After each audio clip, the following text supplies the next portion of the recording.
1936, one of the most drastic battles was about to hit Spain. Families were being torn apart and cities were being attacked. The Spanish Civil War. Another thing that surprised people was that this battle would last almost 4 years and become so massive that several countries, including Germany and the Soviet Union, would become involved. This war plays an important role in the sequence of European events. The Republicans and the nationalists of the country are at war, and that naturally calls the attention of the rest of the continent. Ernest Hemingway took this opportunity to write and release one of his more well-known books, For Whom the Bell Tolls. Throughout time, novels have been a way of teaching a lesson of history. You have stories that pay close attention to gruesome detail, but Hemingway handles that kind of detail as exactly that, and the character's life is always more important than their immediate surroundings. The recorded end of the Spanish Civil War is April 1, 1939, 4 years after Hitler is appointed Chancellor of the Nazi Party in Germany.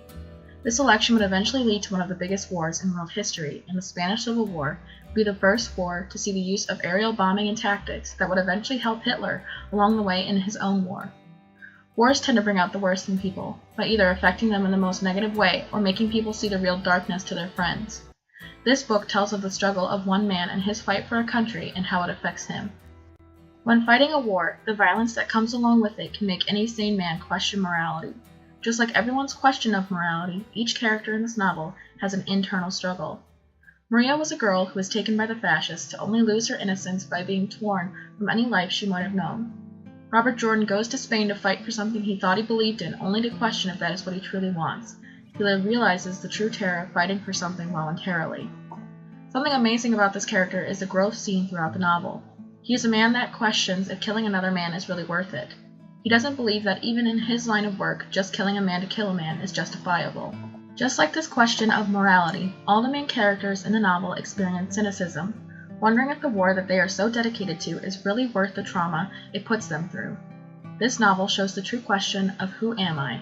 Something that every human may experience, a question of one's own self.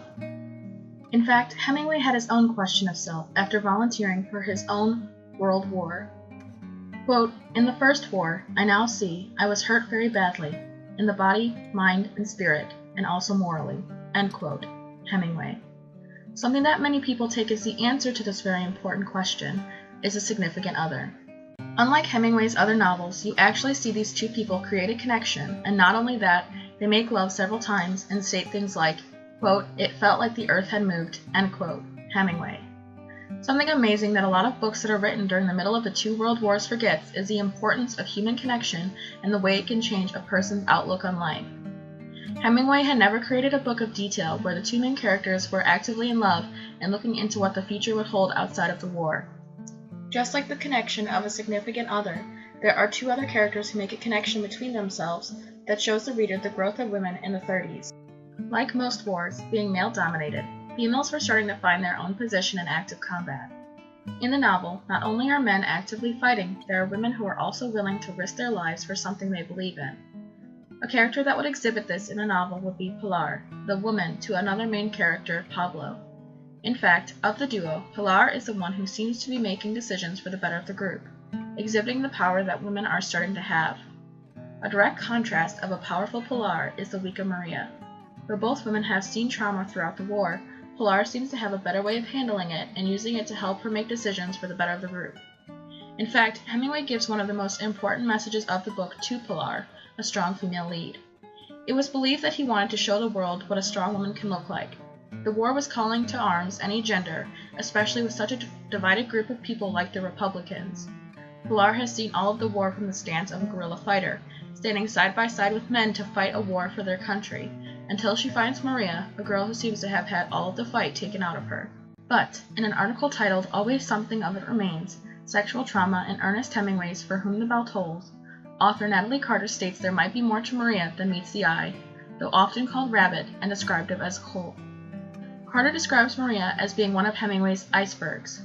Icebergs are known to have over 70% of themselves concealed in water. Quote, "On the surface, she is, indeed, everything critics have accused her of, docile, meek, and infuriatingly subservient. However, I would argue that there is much more interesting and complex identity under the surface, one that is revealed by an examination of Maria's character informed by trauma theory." End quote. Carter. She goes on to state that Maria is merely trying to find herself while in a world shrouded by constant trauma and conflicting strong personalities. Quote, And she is most certainly not meek. She is a resilient survivor of multiple horrifying traumas. This is Maria, the 7/8 of an iceberg, is a fighter, in every possible sense of the word." End quote. Carter. On the surface, one of the female characters in the novel seems to be the ideal image of subservient woman. But Hemingway takes two female characters and makes them out to be strong women with depth and vivid definition. Before the First World War, and during up until the end of World War II, people all around the world could see the true effects of war. No one had seen anything of this capacity for decades, and to see massacre break out in a matter of months was astounding to civilians and politicians. Hemingway creates a character that is littered with contradictions. During Robert Jordan's time with the guerrilla fighters, he has internal struggles of wanting to kill a man and not killing a man, even though on occasion he is provoked several times by another member of the party. This struggle is important to anyone, understanding that there is always going to be self-doubt in the things you do. Many theorists believe that Robert Jordan is a mirror of Hemingway himself. A lot of people during Hemingway's time didn't know whether or not he was pro-war or anti-war. Robert Jordan, growing as a character, is a symbol of Hemingway growing in his own life. But as a journalist of that time, he had to take a purely individualistic stance on any war. He states several times that in order to be a good journalist, you never agree with a side, but rather believe. It is believed that Hemingway found a way for him to express his feelings on a war.